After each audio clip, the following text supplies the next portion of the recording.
Nous devons ensemble avoir conscience que nul autre que nous-mêmes ne viendra sauver notre nation et que cela exige de chacun de nous une mobilisation tous azimuts.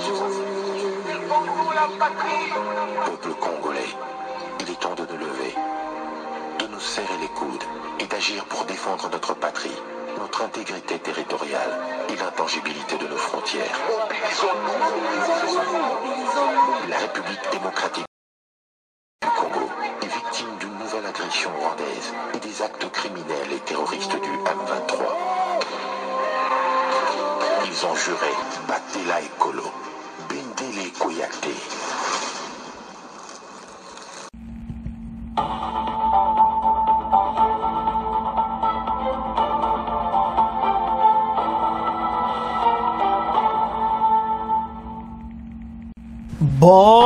Bonsoir, bonsoir, bonjour, c'est Congo News 24.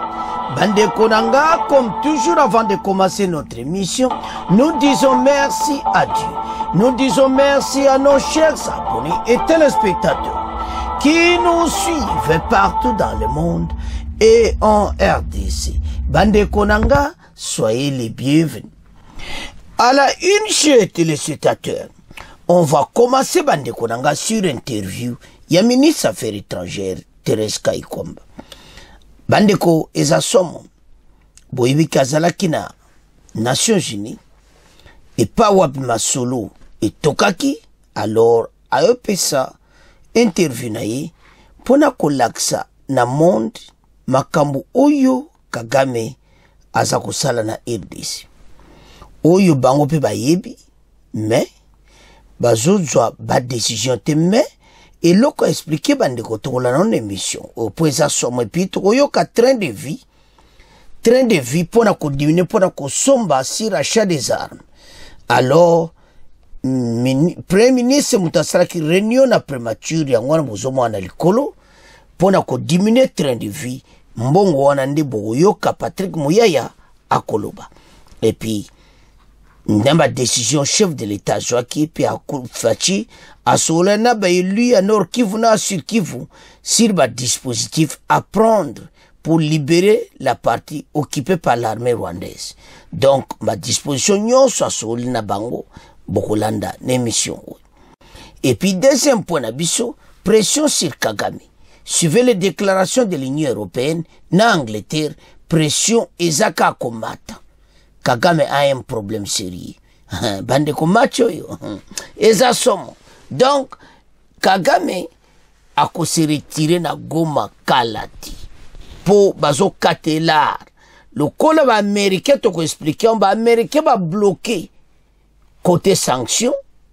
Alors, bango choix et Europe, ezaka ba botola ba mbongo nyoso ba pesa Kagame. To ko développer mbo yoka eza somo.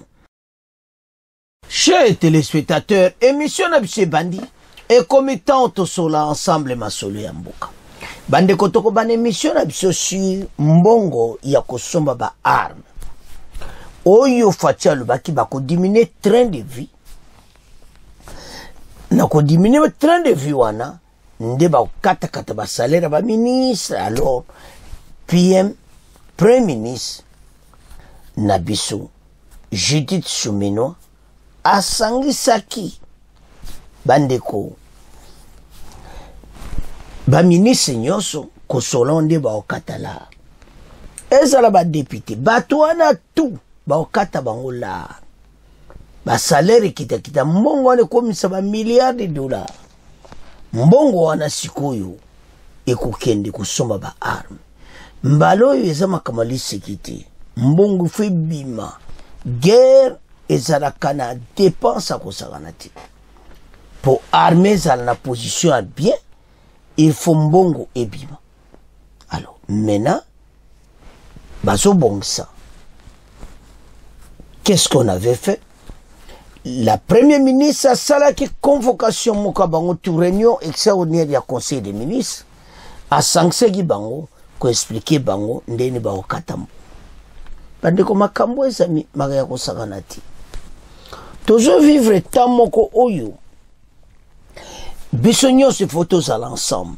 parce que bakonzi baza la décision kaka moko kaka na premier parti wana to oyo to si fatia sangsi ba député Nord Kivu na Sud Kivu ayebisa bango ndenini bako récupérer ba territoire onyo sesana maboko ya armée rwandaise.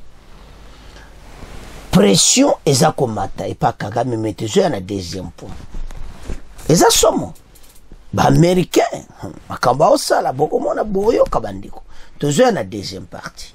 Alors maintenant mbongo ba arme ekobima bakosomba et puis ba dépense makasi kobima ba jeune belé ba côté armée recrutement zo continuer, donc nous allons nous battre pour la patrie quelque part bato ba sacrifier ba vie na bango eza pomboka oyo ezo akimia bandeko peut pas nous laisser tranquille parce que toza na oyo mokili lo boyo ke interview Kaikwamba a expliqué un poto ko banana interview na ye bandeko eza somo a expliqué comment Rubaya makambo Kagame ba osala kuna ba jeune bana mike bazo timula ba coltan donc akosa garantie ba mbongo eza ko kendi tout cela kaka po Kagame abongsa mboka na membala oyo azo vivre pas cette situation Kagame anango ayebi kende facho me makambo oyo ezaka pona kokata mo makolo na RDC pona libela pays il faut être indépendant tala makambo soki esili mbongo na biso ba minere to ko gérer mais bon mona pays onde ko komate ba jeune misala boluke ko ba pamba na RDC pas to récupérer mboka mais ça facilité eza lokola ba coloniser bino bo biso to mona ka Kagame alors que derrière lui ba grande puissance baza alors fatina position telemi nango to komisa alors totanga awa interview à Kaikwamba d'abord et puis toya na réunion des ministres à lobby penza pe boyoka notre armée il faut récupérer le territoire nyonso voilà message à chef de l'État Félix Tshisekedi a échangé avec les élus du Nord Kivu des dispositions prendre pour libérer la partie occupée par l'armée rwandaise. Alors aba otuna Kaikwamba makambo pourquoi kakakuna alors a expliqué bangonde makambo zali makambo za minene alors toyoka Kaikwamba et puis ba ministre nde bozo mona bango wana bango nyonso ba kata bango la réunion ministre sur achat des armes donc eza makambo ko sakana donc ba ministre nyonso basangani pona EDC ménage à l'art, bakata ba salaire, to soma ba arme, train de vie. Alors, souminois à salaki réunion. Alors, sans plus tarder, Toyoka, Kaikwamba bongoto avancé. Parts of the Democratic Republic of the Congo are under siege by a Rwanda-backed rebel group. And yesterday, Congo's president sent a clear message, vowing to fight back. The M23 rebel group took control of Congo's eastern city of Goma along the Rwandan border in an offensive launched last week, intensifying decades-long tensions and conflict between the two nations. The latest violence has killed UN peacekeepers, overwhelmed hospitals, displaced hundreds of thousands of people, and sparked fears of a wider regional conflict. For more now, I'm joined by Therese Kaikwamba Wagner, the Congolese Minister of Foreign Affairs. Madam Minister, welcome. Thanks for being here. Thank you for having me. So can you just share with us the latest from any reports you've received on the ground about the situation in Goma? Has there been any change in the pace or the ferocity of the fighting there? As you mentioned, we are faced with a dramatic situation. A very dire humanitarian situation that we have been observing for the past months has been exacerbated by the de facto occupation of sovereign Democratic Congo territory by the Rwandan Defense Forces. This has led to the breakdown of all health infrastructures. It has led also to the suppression of water and electricity supply and main access routes. Congolese citizens, civilians do not have access to hospitals. When they do, they face the risk that hospitals are being shelled. We also have the very troubling fact that within less than a week, 17 peacekeepers, United Nations peacekeepers, were killed in fighting with the Rwandan Defense Forces and their militia, the M23. It is an extremely preoccupying situation when it comes to the humanitarian aspect, but also the regional peace that is at stake. Now, you mentioned the Rwandan Defense Forces. We should point out that Rwanda says that they are not backing this M23 rebel group. Do you have verifiable proof that they are behind them? Of course. First of all, I want to refer us to the report of the United Nations group of experts. This is not a report that was drafted by the Congolese government. This is a group of experts that have been appointed by the United Nations Security Council. In December, they spoke of about 4,000 Rwandan defense troops present in the DRC. We believe that in the last spurt of attacks against the DRC, even more troops crossed over. I also want to refer us to the two last meetings, emergency meetings of the United Nations Security Council, in which all of the members of the United Security Council denounced the presence of Rwandan troops on the ground. So we find ourselves in a situation where all the world is cognizant of the fact that Rwandan defense troops are on the ground. Everyone is saying it. The media, which is on the ground, is saying it too. And the only voice that claims that this is not true is the Rwandan voice. For anyone unfamiliar, can you briefly explain why this area in particular is of such strategic importance, why there's fighting there now? The Rwandan Defense Forces have been occupying very strategic areas in eastern DRC. I want to speak about Rubaya. Rubaya is mine in all of the region. According to United Nations experts, Rwandan Defense Forces have used forced labor to force children, women, and men to mine artisanal mines to get coltan. And in a month, the Rwandan Defense Forces exploit and transfer over 150 metric tons of coltan that are then shipped over to Rwanda and exported to global markets under the label of Rwandan minerals. So we see that this is an endeavor that is economically driven and that has no compunction whatsoever to violate human rights, to displace thousands, if not millions of civilians, and also, again, to kill peacekeepers that have been sent by the United Nations to bring peace and not to be killed. Bandeko Tolandi. Non, ne Tolandi, vous comprenez déjà que oui. Tala, bateau yo, bazo la kuna coltan, tout ça, bazo teka soba 800 000 par mois, baramiki ba osala kuna, en tout ça. En tout cas, tout ça n'a vraiment ministre affaires étrangères. Ah, ça la grand boulot. Ah, ça bien vu partout parce que y est côté français, côté anglais, nyonso kaka, et indakaka. Bon bande ko ndenga zo ko kolobala bateau bako vivre ngo. Donc à l'objet des Nations Unies, bateau nyonso ba condamné à la présence armée rwandaise na RDC. C'est le Rwanda nde moto azo wangana. Mais tant que nyonso bazoloba ngo comme na pression ya kosakana te. Na bateau ne ba américain o ba batela kae ba parents na ye. Donc aye bakezo indela bango na ndenga mukiti parce que biso pe to lobby fati pas du décision to kozonga simate. Alors maintenant to kende na train de vie ya kai kwamba interview to tikina no train de vie bandeko en tout cas bazo kata bena bala beaucoup mona Patrick Mouya ndenga ko expliquer situation ba comme na ngo comme difficile. Il faut bakata pena bangombo. To mekako tanga yango. Donc, ava lobby si réunion des ministres, si rachat des armes. Alors, menez zaki la prémature na les colonnes de Bozomona. Alors, sans plus tarder, Tolanda, bongo to avance. On pouvait procéder également par des coupes budgétaires. Eh bien, le gouvernement opte plutôt pour la réduction du train de vie des institutions de la République au profit des forces de défense, des forces armées de la République démocratique du Congo, au front face à l'armée rwandaise. On en parle à travers ces commentaires de Chimène Dondo. Quelques heures après l'adresse du président de la République sur la situation sécuritaire dans le Nord Kivu, la première ministre Judith Suminwa Tuluka réunit son équipe avec pour objectif de répondre aux instructions du chef de l'État sur les actes à poser en faveur de nos compatriotes civils, tout comme militaires de Goma particulièrement. Il faut savoir que l'arme la plus redoutable dans une guerre, c'est le peuple, et il est nécessaire que pour le président de la République, tous les peuples soient mobilisés. Il était question pour nous, autour de la Première ministre, d'analyser toutes ces questions.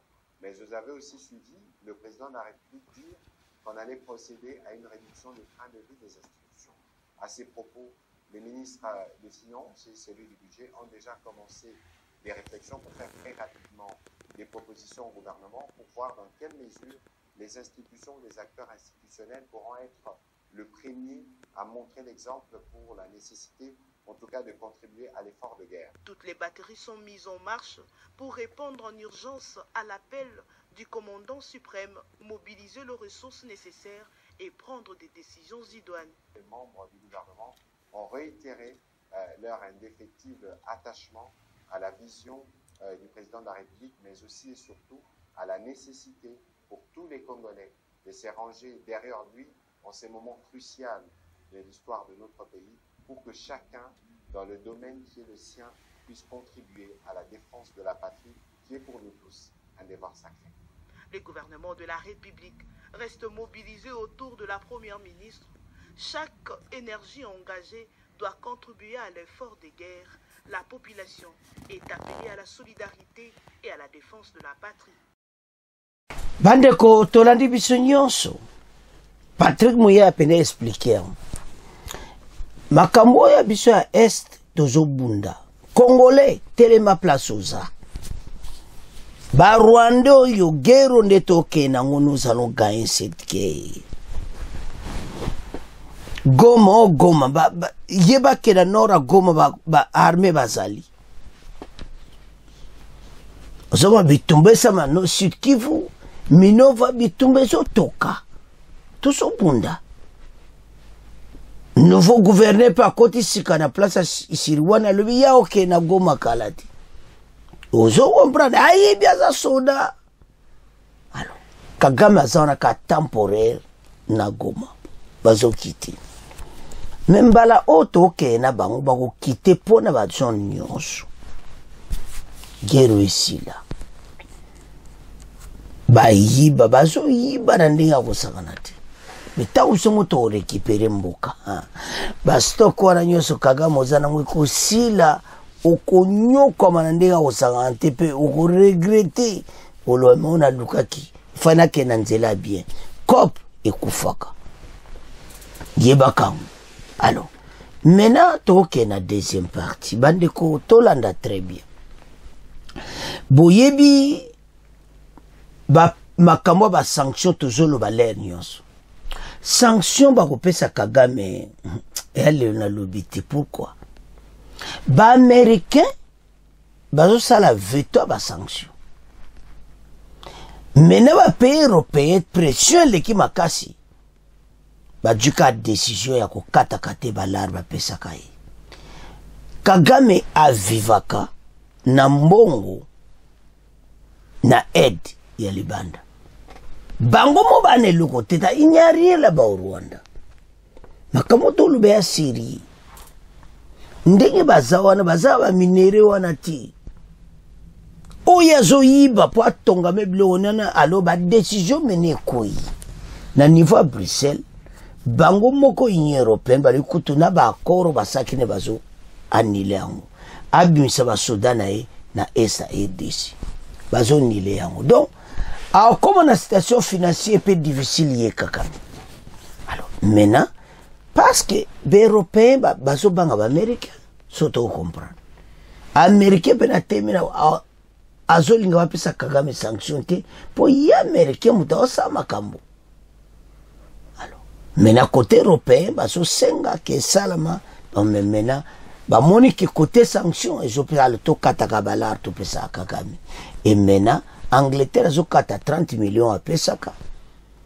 Allemagne, la même chose. Do ba pays wana ba pesa Kagame mbongo po a vivre na pays na ye. Do sa yango azane loko ateka kati do kako azo yibe pa na biso ezako sunga. Mais le bien mal acquis a comme un problème. Voilà la situation oyo tozanango. Bandeko. En tout cas, toyoki wa ndeto makambo ezo kende. Armée na biso bazaka bunda. Ba otikati. Alors, maintenant Kagame présence ya basoldat rwandais mende toyoki kai kwa mazolo bamene comme créer un grand donc oyo kasuka na débat entre bapays occidentaux pasi makambo ebimiti bato nyonso balobi moto awanga nango ezaka ye moko Rwanda nde kai kwa balobi et maintenant bakomi na situation difficile d'autant pression si Kagame suivait les déclarations de l'Union européenne bandeko.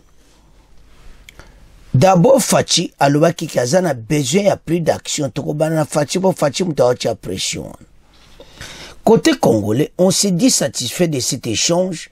Oyo, Macron a tindaki ministre na affaires étrangères. Bah, c'est Pelinango. Mais, la présidence rappelle que la France est membre du Conseil de l'ONU avec droit de veto, qui a apporté un soutien important à la RDC lors des 2 réunions urgentes de cet organe. Mais la RDC attend un peu plus d'action, précise le communiqué. Selon une source présidentielle congolaise, Kinshasa attend beaucoup de la France, notamment que Paris fasse pression pour obtenir des sanctions onusiennes contre Kigali, à défaut d'obtenir le retrait des troupes rwandaises de RDC. Dans un entretien à notre correspondant à Kinshasa, Pauline Azidi, le porte-parole de la présidence congolaise Tina Salama, a résumé ce que nous voulons maintenant, que ce soit de la part de la France et d'autres pays amis. Alors, awa, tokoyoka suminwa pe akoloba. La Grande-Bretagne a menacé parce que awa tozamba sanction après toya na oyo ba on va zoloba. Mais Tolanda nanu, porte-parole à Fachi, bon autant avancé sur la sanction. Cette visite du ministre français des Affaires étrangères était attendue, et cela fait suite aux appels qu'il y a eu entre les 2 chefs d'État. Le président de la République a également réitéré ses regrets après les incidents survenus à l'ambassade de France en RDC lors de la dernière manifestation du 28 janvier. Alors autre chose, c'est que, comme vous l'avez suivi lors de son adresse à la nation, le président Félix Tshisekedi a vivement dénoncé, en tout cas, le silence de la communauté internationale face à ce qui se passe en RDC, mais nous restons ouverts, nous continuons à nous engager dans des démarches diplomatiques. Ce que nous voulons maintenant, que ce soit de la part de la France ou d'autres pays amis ou d'autres organisations internationales, régionales, sous-régionales, ce sont des actions. Et par action, nous entendons des sanctions. Nous voulons vraiment savoir en ce moment qui sont nos vrais amis, qui sont avec nous, qui défendent les droits de l'homme, qui défendent le droit humanitaire international. Alors le temps des paroles politiquement correctes, nous pensons, nous, population congolaise, que c'est vraiment dépassé et qu'il faut maintenant des actions. Après Tokuyana, ndeto landiwana, tout développé. Après Tokuyana, va sanctions Union européenne. Alors, Tina Salama peut nous expliquer. Il faut pas qu'on un peu plus loin. Ba bazaka ko condamner, mais condamnation na binonyo sobo sali. Binonyo sobo yebe que armée rwandaise ça na EC, mais EDC, mais vous pensez pas sanction. Ba ça na problème. Mon place est bana ki bozaki na COP. Alors, maintenant, ba américain pena ba on ba zolinga pena sanction. Mais l'Union européenne ba comment changer mon mukende na pression wana. Parce que bazana choiti. Pays ko continue boiti. Zomona ba pillage ba ressources makambo ebele zo sala madon bango faut pas pesa Kagame sanction pour atika makambo azo sala. Zomona. Alors, maintenant aider sa zotala et kozala quand et comment. Situation oyo biso il faut tout vraiment tout tellement pour mboka to tia pression na batu oyo. Alors, wana ezalaki ndenge to landi parce que Kagame a comme une situation difficile. Maintenant, token na ba Union européenne tout temps. La presse, la Grande-Bretagne menace de couper toutes les aides accordées au Rwanda s'il continue de violer la souveraineté de la République démocratique du Congo. La presse congolaise, pour Awa, la presse congolaise revient encore ce vendredi sur le développement de la situation sécuritaire dans la partie Est et la République démocratique du Congo. Le Parlement européen, choqué par la prise de Goma par M23 soutenu par le Rwanda, a convoqué jeudi 30 janvier une session spéciale pour analyser la situation sécuritaire et humanitaire. Alors, réunion des spéciale, lors de cette session, des sanctions concrètes contre Kigali ont été proposées, dont la suspension du mémorandum de coopération signé en février 2024 et interdiction des manifestations sportives internationales prévues au Rwanda, indique-t-il. Bako peksaye na ba manifestation wana tume bisto lina nupenake bokate nan balar nyonso encore Angleterre okato 30 millions peyo kati moko tika la vide mbala oyo okuvivre kana kolta muibi pour ba edo ba pesa gayo basi bakati yango. Alors tola na extrait oyo bongo to avance. Quittons maintenant les territoires, les frontières de la RDC pour voir comment cette mobilisation se fait aussi à l'extérieur. Guerre dans l'est de la RDC, les lignes bougent sur le plan diplomatique. Le Parlement européen, choqué par l'avancée du M23 soutenu par le Rwanda, a convoqué jeudi 30 janvier à Strasbourg une session spéciale pour analyser la situation sécuritaire et humanitaire dans le Nord Kivu. Lors de cette session, des sanctions concrètes contre Kigali ont été proposées. Cette prise de position rejoint celle du Royaume-Uni quelques heures avant. La teneur de ces déclarations, avec vous, Blaise Makassi. Le bureau a proposé aux membres du Parlement européen des sanctions fortes à l'endroit de Kigali, entre autres la suspension du mémorandum Union européenne-Rwanda signé en février 2024 portant sur 5 domaines de collaboration. Il s'agit notamment de l'intégration des chaînes de valeur durables pour les matières premières et le soutien à la diversification économique, garantissant le bon fonctionnement et la durabilité de ces chaînes de valeur. Il suggère aussi de suspendre toutes les manifestations sportives internationales prévues cette année au Rwanda dans le souci d'utiliser ces pressions concrètes et obtenir la stabilité. Le représentant spécial de l'Union européenne dans les Grands Lacs a lui aussi recommandé des pressions robustes sur le Rwanda. De son côté, le Royaume-Uni a adopté un ton bien plus ferme à l'égard de Kigali. Dans un communiqué publié sur son site officiel, le gouvernement britannique a exigé le retrait immédiat des forces rwandaises de l'Est de la RDC. Le Royaume-Uni dit envisager activement les prochaines étapes aux côtés de ses partenaires internationaux, y compris la possibilité d'un réexamen de tout soutien britannique au Rwanda. Alors, bande kotolandi biso nyonso. Donc, azana problème sérieux le président rwandais. Donc, c'est le moment à Jarmene Abima. Parce que maintenant, pression est jouée à Kakamakasi, comment va otika un état dans un état, et ça la magate. On va agresser Mbokanabiso, il faut pas bim automatiquement. Il y a un rôle où il y a basala, mais bazolo banane le côté. Mais biso, tout tellement que Bengana Kagame et ses hommes va quitter le sol congolais. Et nous allons gagner cette guerre. Banamboka. Dossier la est, biso de tout tellement.